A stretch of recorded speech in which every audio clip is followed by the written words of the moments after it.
Good morning, everyone. Greetings from sunny California.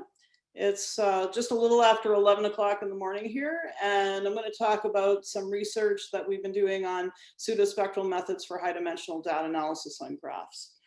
Okay, so this is work that has involved quite a lot of students and postdocs from UCLA who have gone on to careers at many different academic and industrial institutions. And it was motivated by work that dates back several decades in image processing. And these are variational methods for data segmentation in Euclidean space. So these are a couple of classical examples, the Mumford-Shaw model and the Chan-Vessey model from image processing, where the goal is to divide our space up into two or more regions. And the formulas I've got listed here are the ones for just binary two-region segmentation. And so the main point here is not to get into the weeds on how these methods work, but to kind of highlight what are the main features. So what we see in the Mumford-Shaw model is that we're trying to find a piecewise smooth approximation to some noisy data F, and U is our piecewise smooth approximation. And there's also a curve gamma, and that curve defines boundaries of the smoothness of U. So what we're trying to do here is we're trying to minimize this energy. And we see that there are a couple of components here. This is a least squares fit to the data. So that's something that I think people in this audience understand very well. This term here is a smoothness constraint away from this curve gamma where you have jumps. And then this term here looks very innocuous. It's the length of the curve, but it's actually where all of the geometry comes into the model. So this is a smoothness term where we try to shrink the length of the perimeter between the regions. Okay, we try to minimize that. And we're trying to minimize the sum of these three things. And one can do this in various ways. And one way that's a very nice and often used simplification is the piecewise constant model, which was popularized by Chan and Vessey using level set functions in 2001. And the piecewise constant model, of course, makes a much simpler version where you're trying to fit two constants, C1 and C2. And we can see in this example here, this is Pascal Getruer, and this is his face. And so the Mumford-Shaw model gives us a piecewise smooth approximation, and the Chan-Vessey model gives us a piecewise constant approximation. And you can see that the boundary between the light and dark parts of his face is very smooth, or at least it's pixelated version of something that's very smooth. I've got this blown up. And again, the length of the perimeter is there. So now when you try to solve these problems, Chan and Vessey, they introduced a level set approach, which is a global method for trying to solve these things. But there are other ways to do this that lend themselves better to extending to data on graphs. And to understand those methods, we're going to introduce the concept of total variation. So the length of the boundary of any region in the plane, I can define the boundary like we did before as gamma. And then what I can do is I can look at a function U that's the characteristic function of the inside of that curve, which I'm going to call omega, right? So the boundary of omega is gamma, U is the characteristic function of the region omega. And we have this relation between the length of the perimeter and the function U, and it's the total variation semi-norm. So this quantity, the L1 norm of the gradient of U, actually measures the length of the boundary of the region where U is non-zero, and this is just often written as TV. And another way to approximate the total variation semi-norm is through something called the Ginsburg-Landau functional. And so this functional, so by the way, total variation is important because it allows for functions that are that are not smooth, right? They can be piecewise constant and still have bounded total variation semi-norm. Whereas if we were to change the L1 norm here to an L2 norm, which is what we have here, that imparts, that being bounded imparts some smoothness to you. And so you can approximate the L1 norm of the gradient by the L2 norm plus an additional term. And this term is going to force you to be piecewise constant. So hold on, I am having trouble with my buttons here. There we go. Okay. So this term here is a double wall potential. It's going to force you to be piecewise constant, and it with a large parameter in front of it, a small parameter in front of the smoothness constraint. This scaling that we have here has epsilon as a length scale, so we often call it the diffuse interface length scale. Okay. And so that's called the Ginsburg-Landau energy. And this energy is one that is relatively easy to minimize using pseudo-spectral methods. And so one way we can do that is using the gradient descent of the Ginsburg-Landau energy, and we get a partial differential equation, which is the heat equation. The first two terms give us the heat equation for this assignment function u, and then we have the minus the gradient, because it's a descent, minus the gradient of the double wall potential as an additional term. And so this is a partial differential equation. It's nonlinear, but the nonlinearity only lives in this last piece over here. And this is an equation that's very, very easy to solve numerically using pseudospectral methods, using fast Fourier transform, which I think is very appropriate to discuss in this seminar series. But moreover, because of this very simple nonlinearity for small epsilon, and that limit as epsilon goes to 0, we recover dynamics that is very nonlinear. So we recover something called motion by mean curvature of the interface between the two regions defined by the double wall potential. Okay, so that's a little bit of background. You may say, why am I talking about all this stuff from material science? Let's get on to the graphs. Give me one more slide and I will get on to the graphs. Okay, so motion by mean curvature. So one can take this idea and one can notice that there's a small parameter here and a big parameter here, 1 over epsilon and epsilon.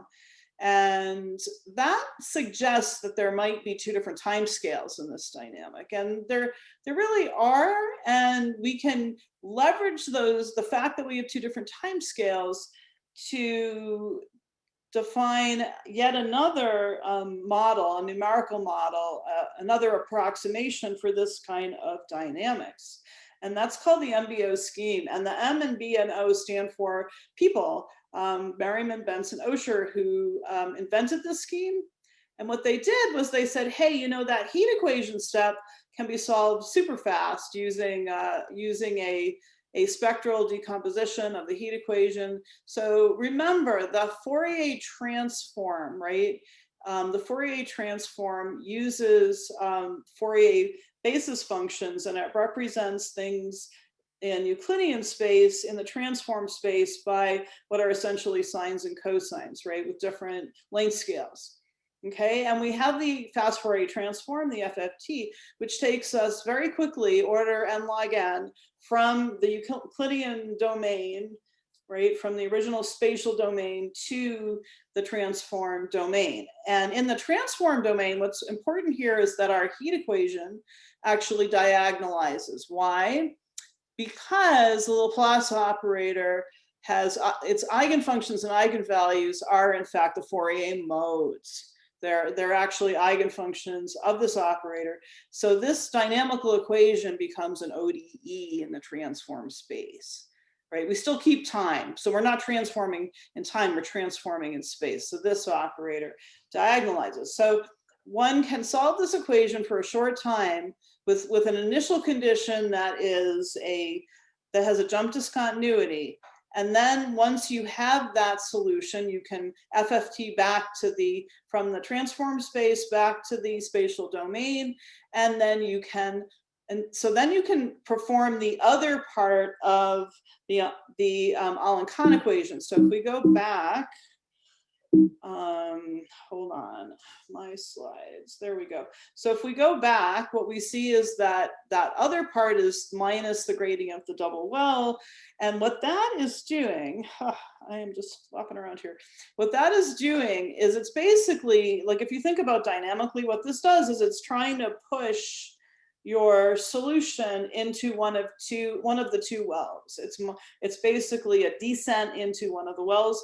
But you know what? That dynamics has an end state that's essentially trivial. You end up in one well or the other well, and you know which well you're going to end up in. If for a binary segmentation, you just end up in the well that's closest to the well you start from. So we can actually do that step instantaneously. Because it's a fast time scale, we can just push the solution into the well instantaneously. And that is nothing other than a threshold step.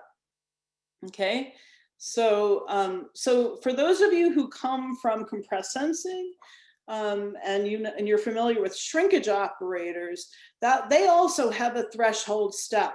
But the threshold step would be done at the level of the gradient, because we're looking at L1 norm of the gradient here, right? And we're not doing that. We're actually thresholding the solution U rather than its gradient. So it's a different kind of a threshold step than what you would find in the shrinkage operator. But nevertheless, it is a threshold step. It's something incredibly fast. And it also allows us to approximate motion by mean curvature. So it gives us curve shortening for, for curves that define the boundaries of these characteristic functions. So if you start with some initial curve, you then take the characteristic function whose initial condition has a boundary that is C1, and then you solve the heat equation with that initial condition for a short amount of time. Then you threshold and you get a new characteristic function whose boundary is C2. And then we do it again and we get C3 and so on and so forth. And this, if you repeat this, you are approximating motion by mean curvature. The beauty here is that we get all of this lovely geometric dynamics.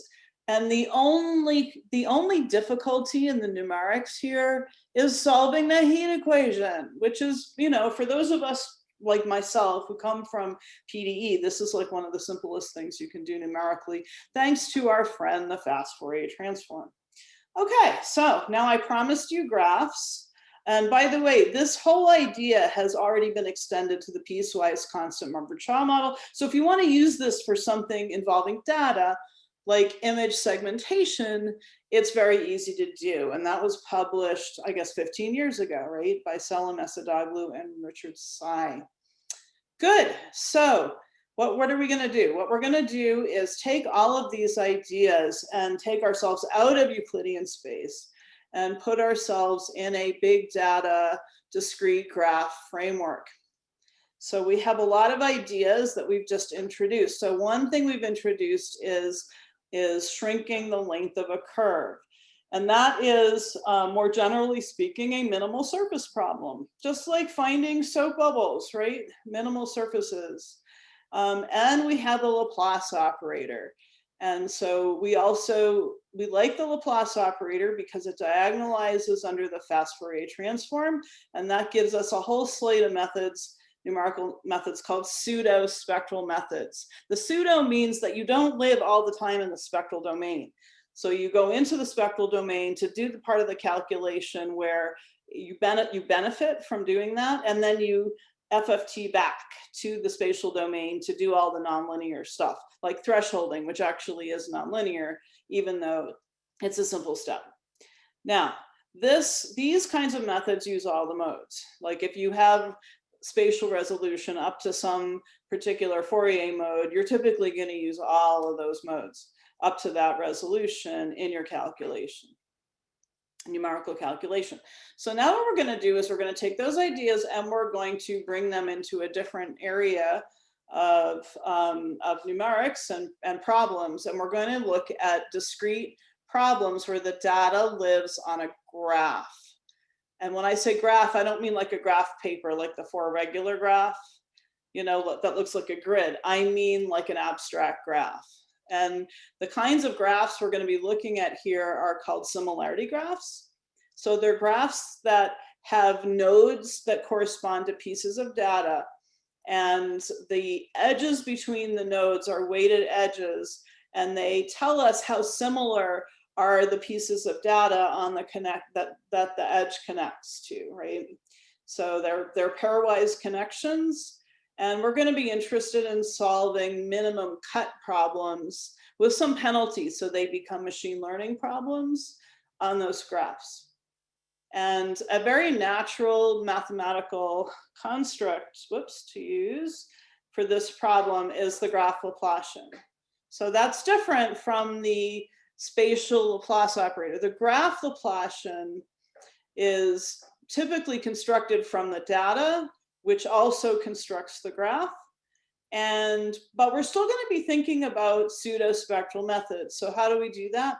We need to understand something about the subspaces of eigensubspaces of our graph Laplacian. So that's a matrix that has eigenvectors and eigenvalues, and we're going to be interested in looking at subspaces that are spanned by a set of eigenvectors of the graph Laplacian. So typically for big data problems where you have a lot of data, you do not want to be doing an order n squared calculation where you need to compute all of the edge weights for all the pairwise connections in the similarity graph. And so we typically need to find something that's more like order n to do that. And why? Because that will be like a parallel to the FFT, which is order n log n. So we have a couple of tricks here, and they're very different. So this is where we're really going to diverge from PDE pseudospectral methods. In the graph case, we're going to either use a low rank approximation of the matrix, of the graph Laplacian matrix, or we're going to use a sparse approximation. And we have a couple of numerical methods that we like for either of those things, the Nystrom extension or the Rayleigh-Chebyshev method that is used for computing eigenvectors and eigenvalues of sparse Hermitian matrices. That method was invented by my colleague Chris Anderson at UCLA, published around 2010.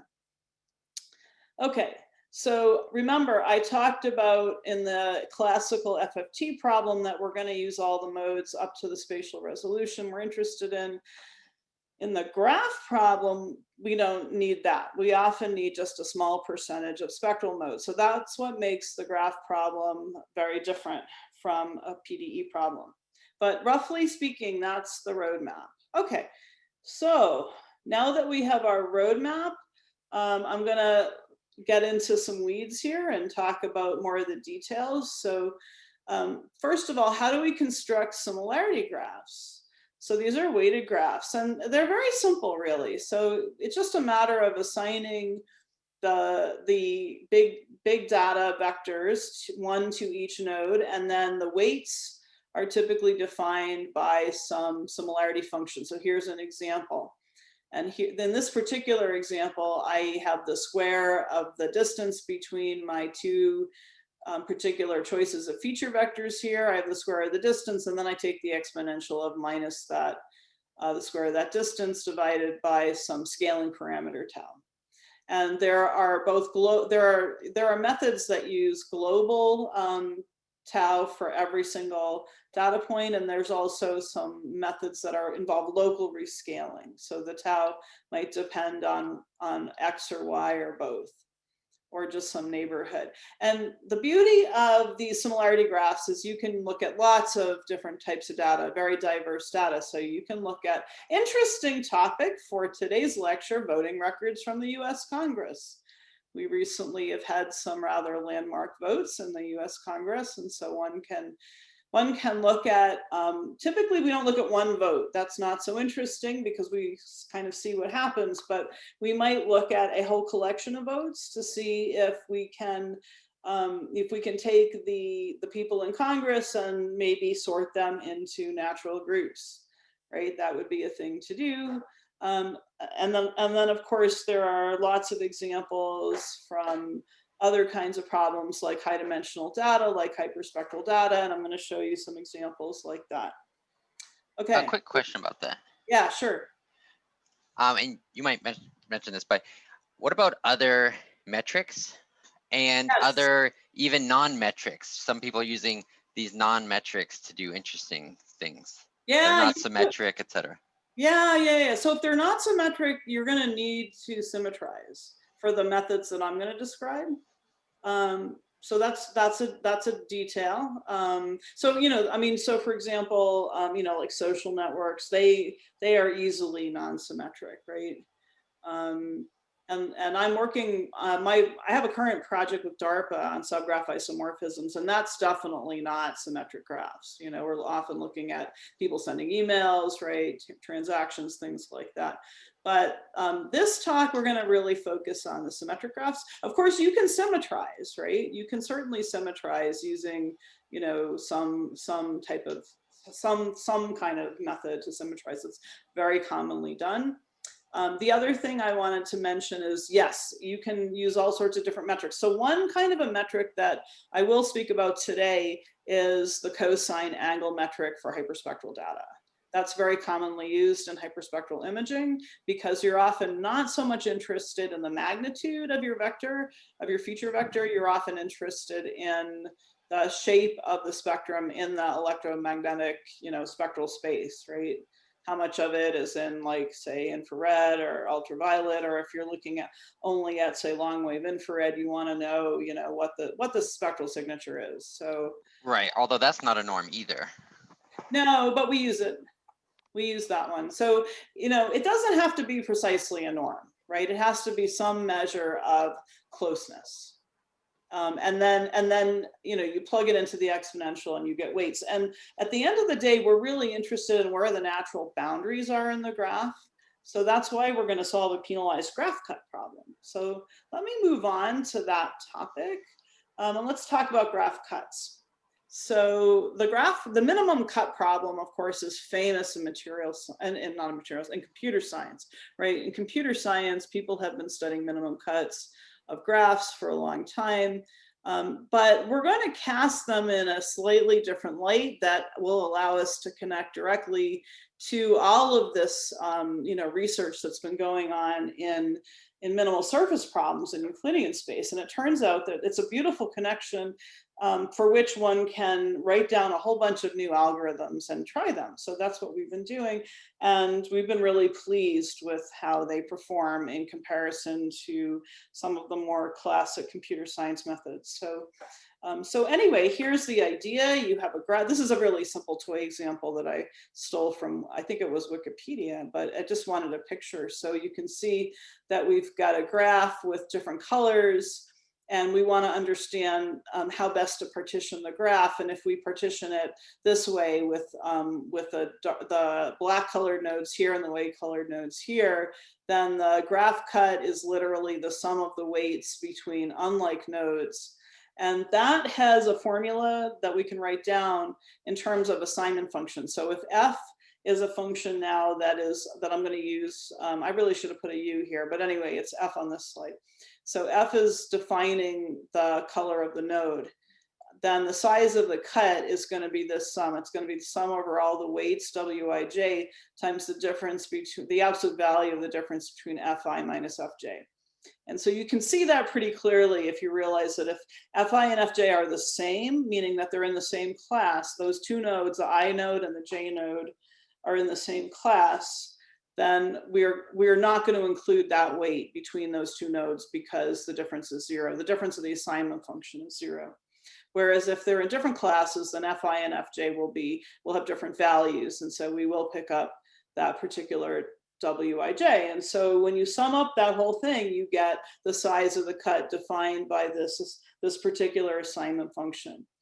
All right, and that, if you kind of stare at it, it's actually a total variation semi-norm. So that's where we're going, is we're going to think of this as TV minimization on graphs, and we're going to try to think about it not so much as a discrete problem, but as a discrete approximation of an isoparametric problem that, from what we often see in Euclidean space.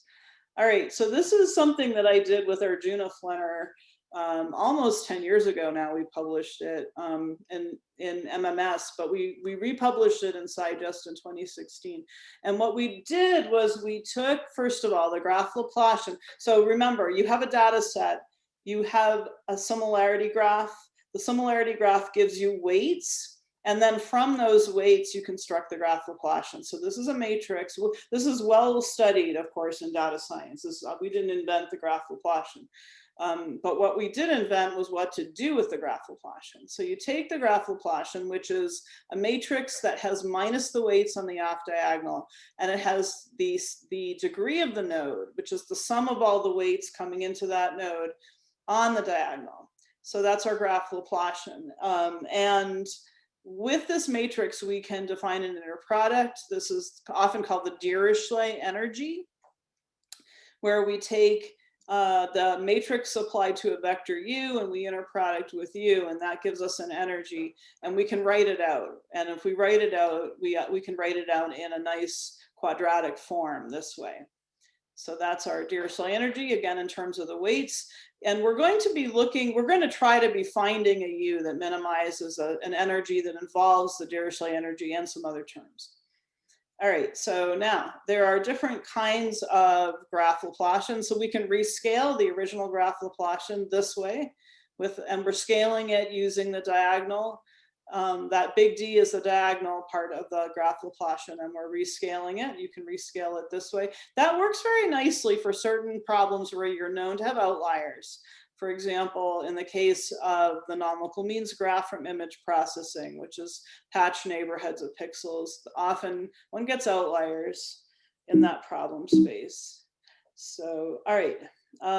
Regardless of what choice of graph Laplacian you use, what we're going to be doing is constructing something like the Ginsburg Landau energy, because we'd like to think about how to approximate a graph cut using the graph Laplacian. So the way we do that is we take the Dirichlet energy, and the Dirichlet energy is kind of a discrete version of the L2 norm of the gradient of u in Euclidean space. Or for those of you who know Sobolev spaces from functional analysis, it's sort of an analog of the H1 semi-norm from Sobolev spaces. So we have that quantity, and that quantity is a lovely simple quadratic energy that involves the structure of the graph.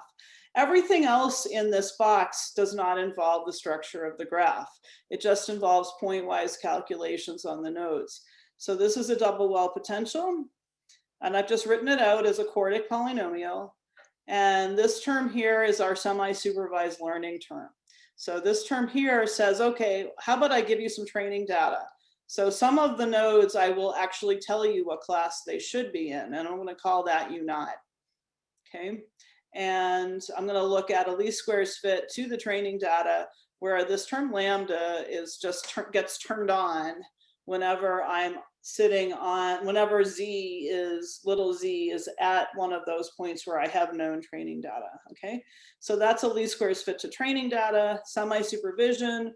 This is my double well potential, just like in the Ginsburg Landau energy. And this is the graph analog of the H1 semi-norm. And it also has a name, which is the Dirichlet energy. So we took a leap of faith, and we were hoping that we were kind of approximating something that would be a graph cut plus a least squares fit to training data. All right. So by the way, PowerPoint and a Mac don't necessarily work that well in terms of switching slides. So unfortunately, my mouse, when I move it around to move the cursor, sometimes it just switches a slide on me. But anyway, we just have to deal with it. All right, so these two terms together, my hope is that they are going to approximate the graph cut. So what we're actually minimizing would be something like the graph cut energy plus a least squares fit to training data, which would be a penalized graph cut problem for machine learning.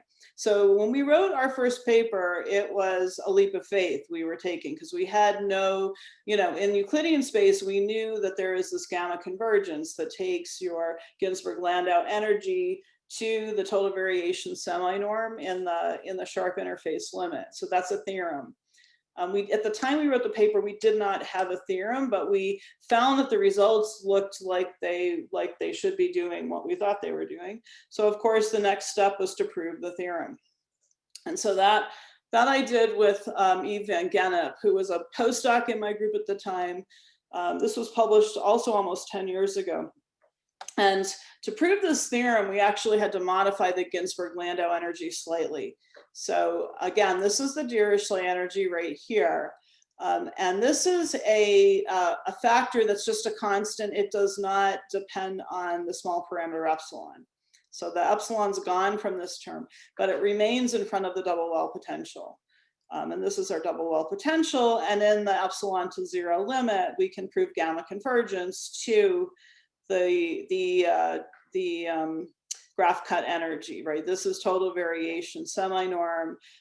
You know, there's some infinities that show up, and this is the rigor of doing gamma convergence. So I won't go into too much detail on that, but nevertheless, one can prove this theorem for this version of the Ginsburg-Landau energy, which gives us a rigorous connection to, you know, from the previous energy on the previous slide, which is this one in the box down here, to a penalized graph cut problem. So we now have some theory. And so, you know, so we were having fun with this. And let me go back here and let me back up a little bit and say that the simplest way to minimize this energy numerically that we've done, at least, is gradient descent. And we do gradient descent where we use a pseudo-spectral method. So sorry about that. So the pseudo-spectral method is going to be doing some of the calculation in a spectral space, spectral domain, and that is the spectral domain of the graph Laplacian. So we need to find eigenvalues and eigenvectors of the graph Laplacian, and that allows us to, so that the graph Laplacian only shows up in this term here. So in terms of the energy minimization, this term in the gradient descent, we're going to evaluate in the projected space for the eigenfunction, eigenvectors and eigenvalues of the graph Laplacian.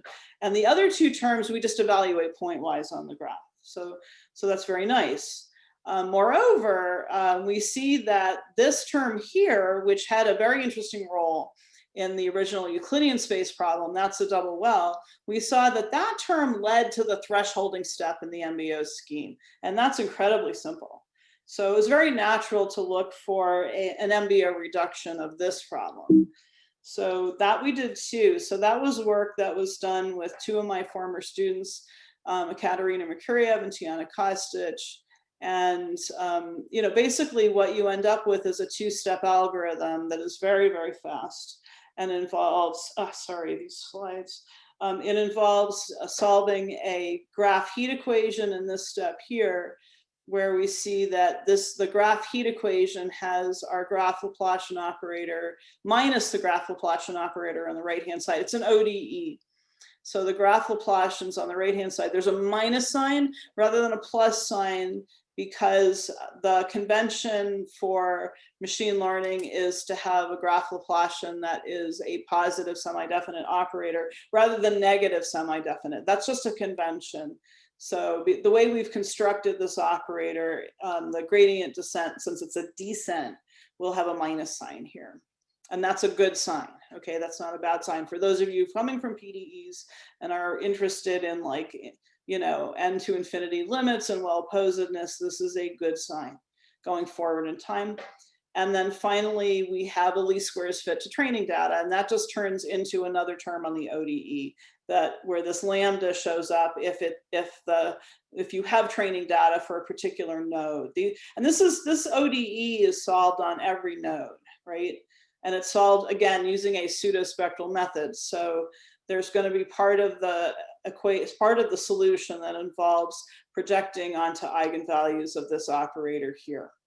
And we're going to do that using a pseudo-spectral method. And then, of course, we're going to alternate that with thresholding, because that is MBO. So there is the very fast threshold step, which takes your linear operator and then gives you a nonlinear thresholding step.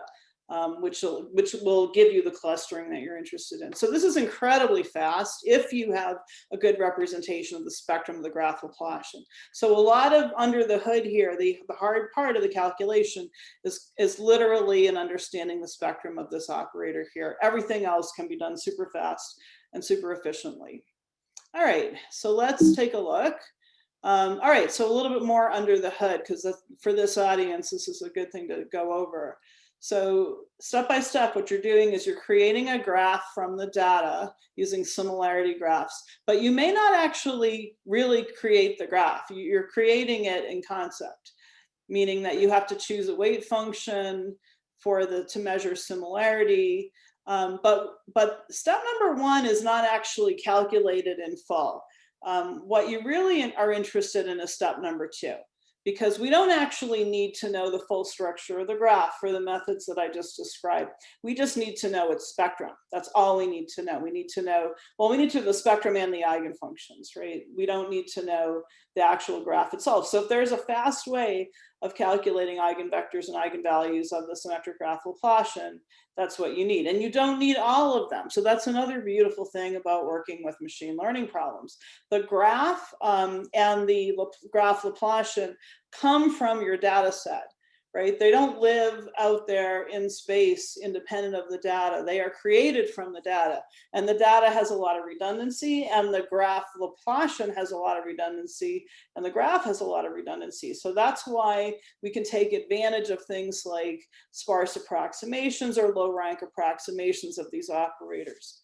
So once you have what you believe is a good set of eigenvectors and eigenvalues, so that's in red, that is the critical part of this calculation. Then you just initialize U and you iterate the two-step scheme that I've just discussed above. So that's in a nutshell how we do it.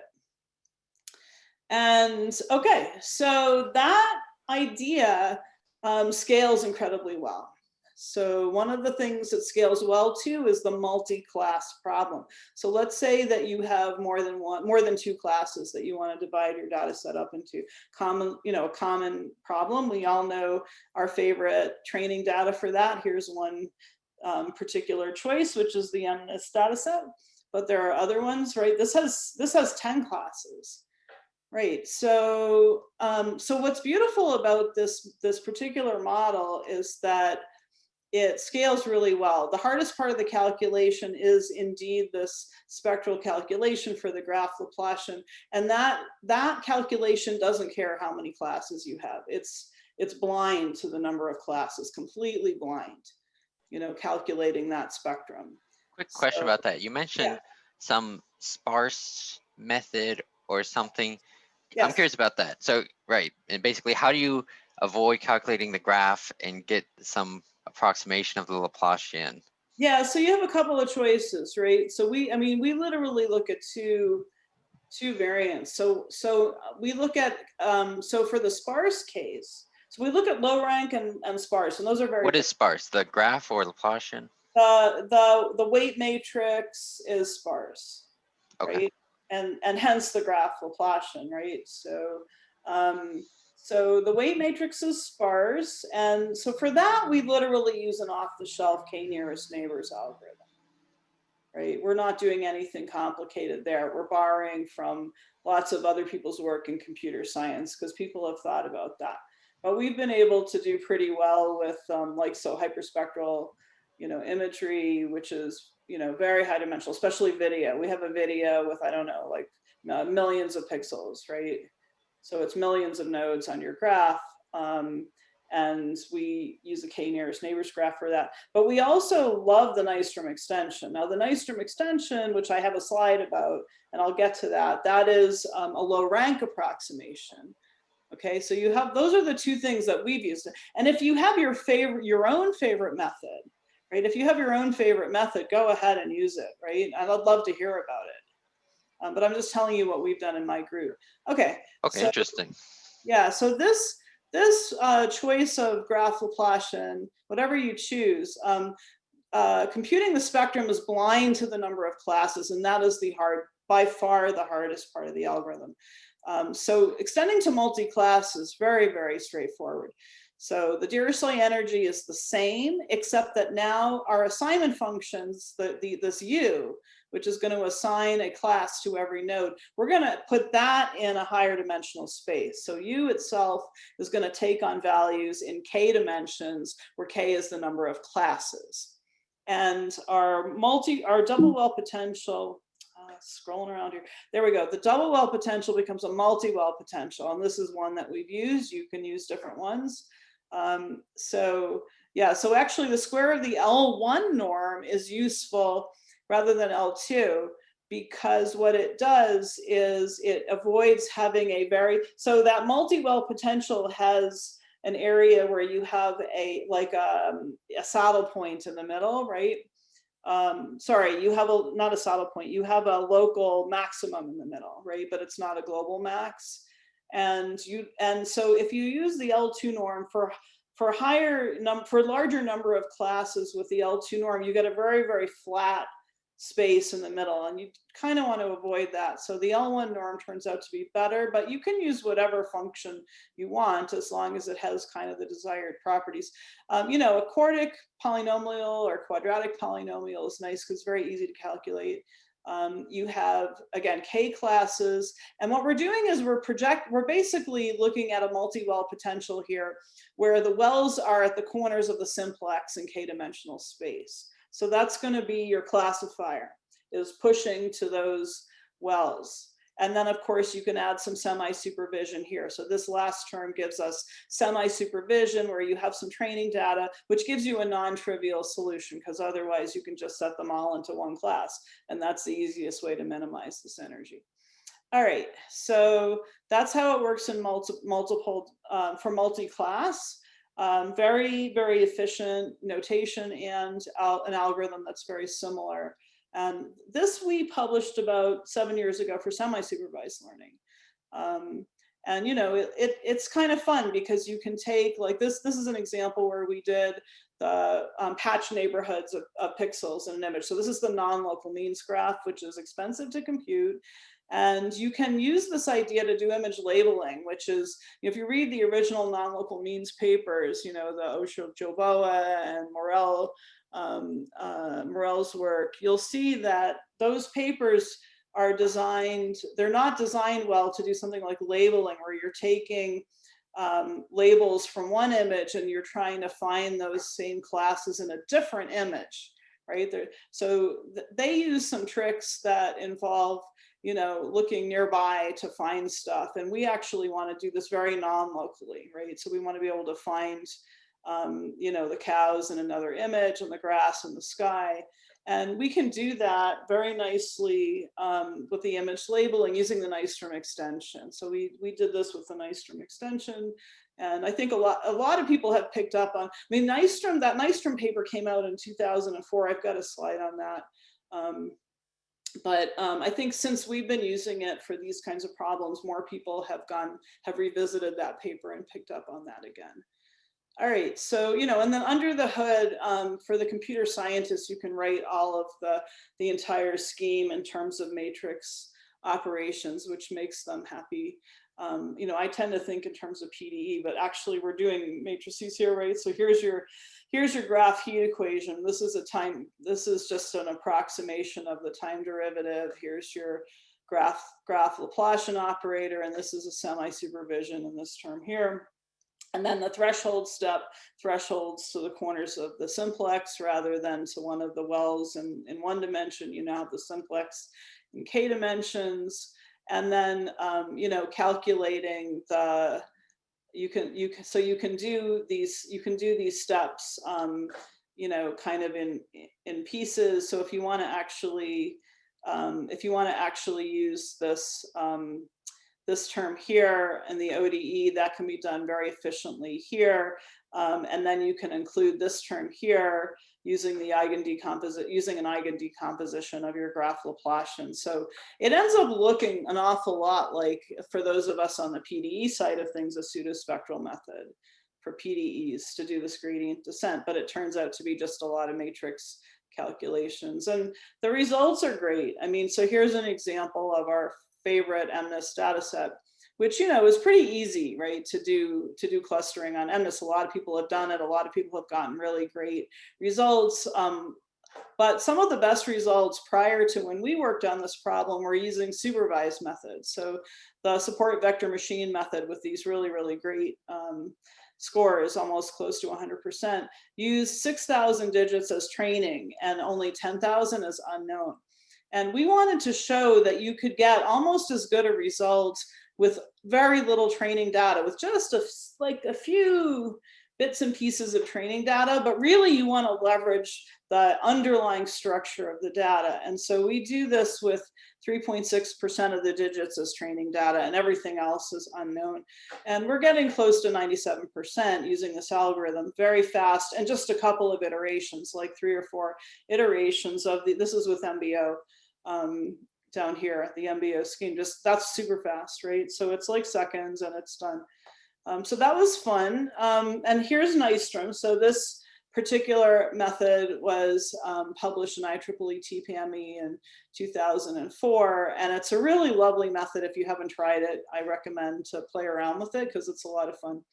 And basically what it does is it takes our weight matrix and it writes it in block form, where you basically are, so what are the blocks? The blocks are defined literally by dividing up the nodes into 2 sets, X and Y.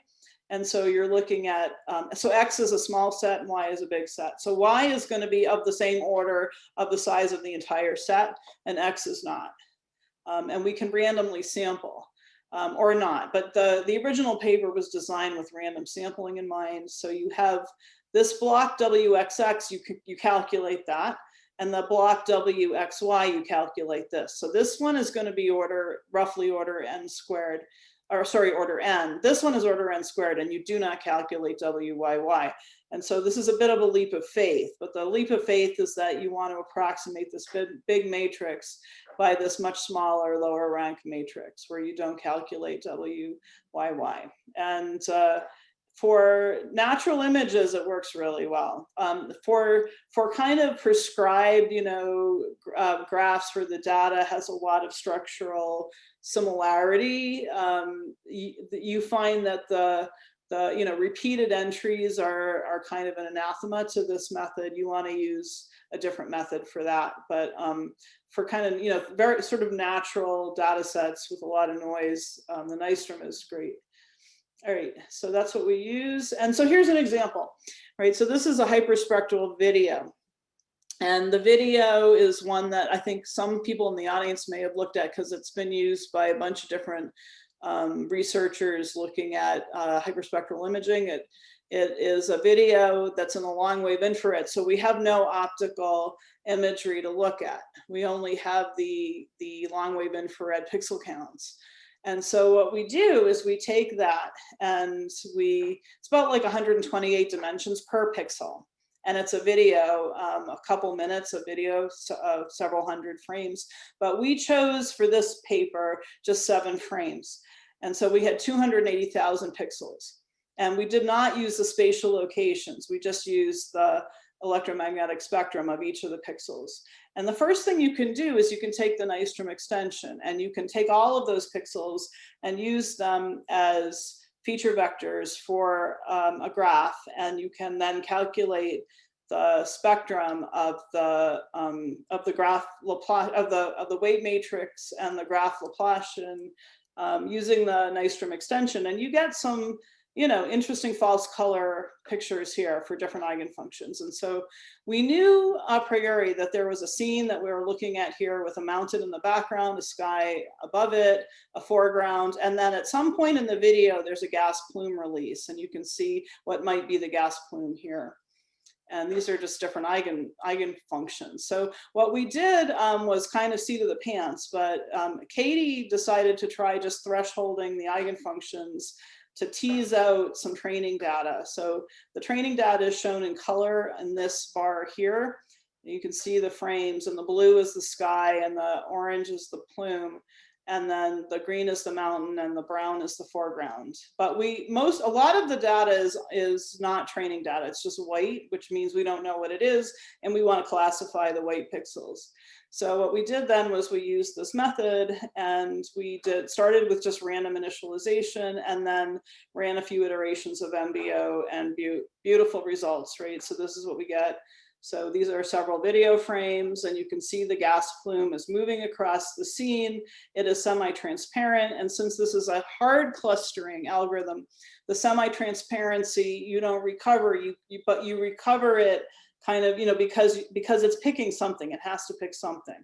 So where the plume is semi-transparent, you're actually seeing through it. You can see the blue sky and the green mountain in the background coming through, and they stay in the same place as the plume moves. So we're really, really pleased with those results. So we decided to really kind of push on this hyperspectral problem with these methods, because it seemed like it was a good method for hyperspectral data. I have a quick question about that picture. Sure. It's a little bit confused. So the nodes of the graph are in different classes. So is each node a pixel? Yes. And each pixel is 128 dimensions. Why is a pixel 128 dimensions? Because it's long wave infrared hyperspectral imagery. This is not an optical image. So you have a camera that's only taking data in the long wave infrared part of the spectrum, and it's doing it with a lot of high precision, right? And so that's what the sensor does. Okay, and then the distance between the pixels is just some kernel. The distance between the pixels is your cosine angle, and then plugged into the kernel that one of these exponential kernels.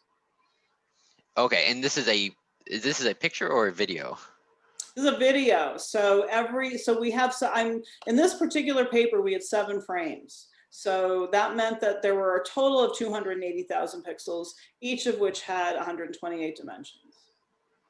Okay, and the distance between pixels at different times there's some time component? There's no time component. We just treat them all as pixels. The time is not in the algorithm. It's not a parameter. Okay, thanks. You're welcome. I mean, you could try to put it in there, but we thought, let's just see what we get, right? With only looking at the EM spectrum of the pixels and nothing else, right? Because those already are lovely feature vectors, right, for clustering. And we were really quite pleased to get these very, very clean results for this data set. Yeah, so back to the theory. So in fact, there's the wave function that we use right here, right? So that's what we used right there, cosine. This is a cosine angle measurement. One thing that we did in this class of problems is we actually modified the method that I just showed you. We modified it for unsupervised clustering, and we did it using precisely the Mumford-Shah MBO method that was developed for image processing in Euclidean space back in 2006. And so it extends incredibly easily to the graphical framework using the machinery, the mathematical machinery that we introduce. And one can actually, for that problem, one can actually show that there's a naturally Lyapunov function, and it's something that was already done for the Euclidean space problem, but very recently, right? Much more recently than that original paper. And it turns out that there's a natural graph analog to that. And so this is kind of cute. And so what it is you look at the diffusion step of MBO, and you can think about defining that in terms of an operator where L is your graph Laplacian.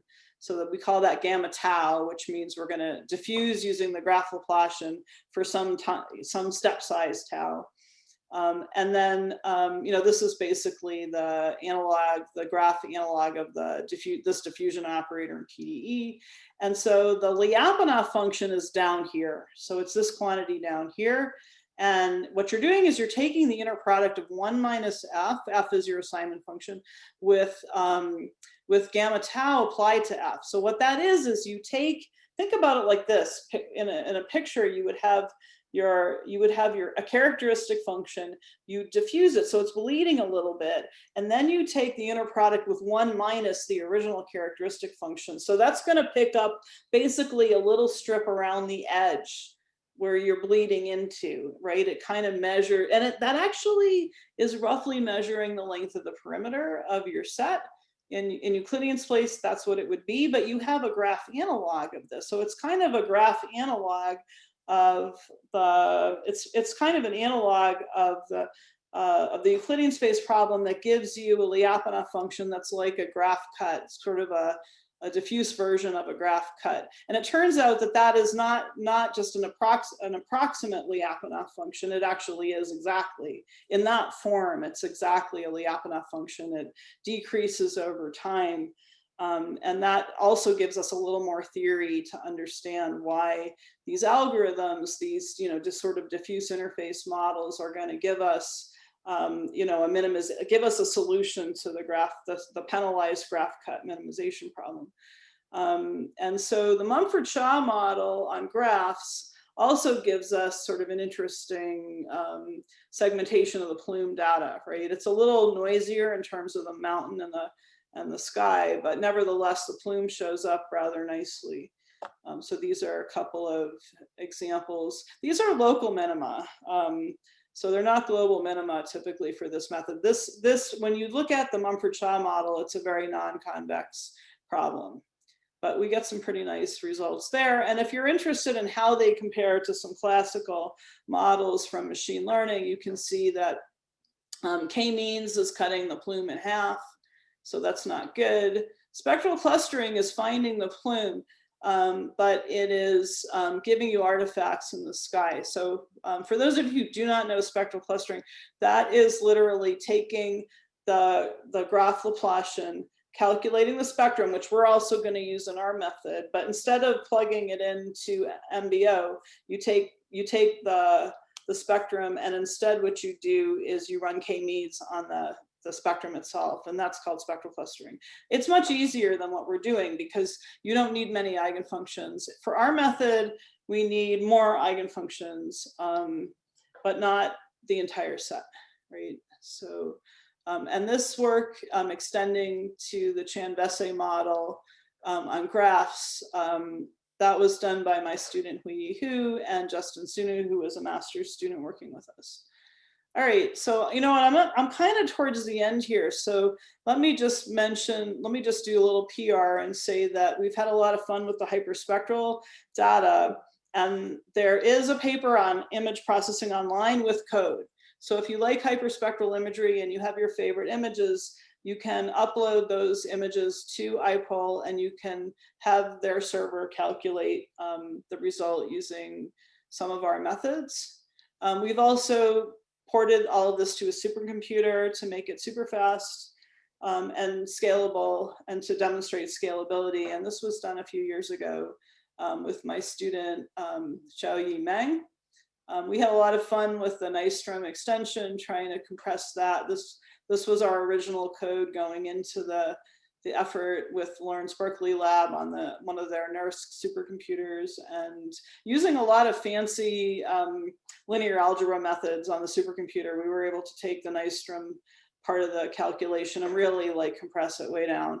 And we were able to compress the graph MBO a bit too, but the Nystrom was really the big overhead, and it scales well.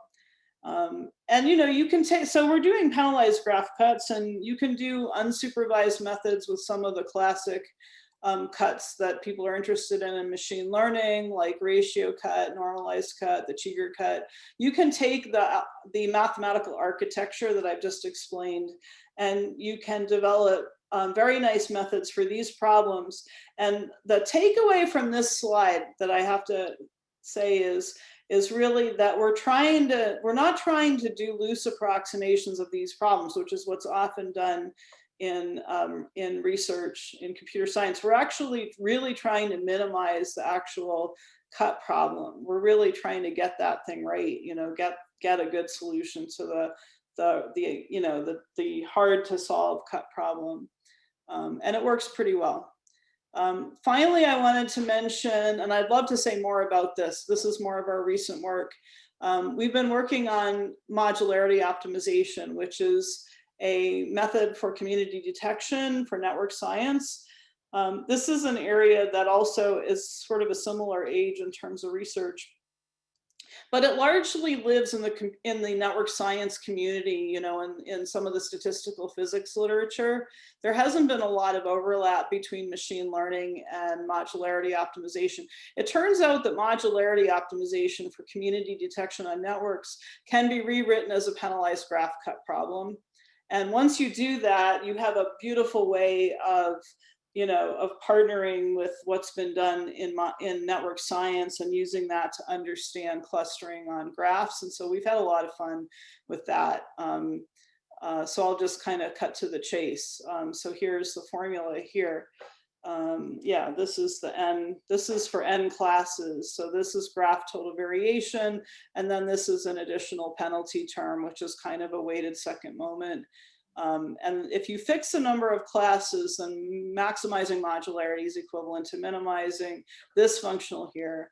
You can, then you can take that subproblem and you can look at different numbers of classes to find out what the maximum modularity is for your similarity graph for a data science problem. So it allows you to do things like unsupervised segmentation with unknown number of classes, right? Which is like a gold standard hard problem in this area.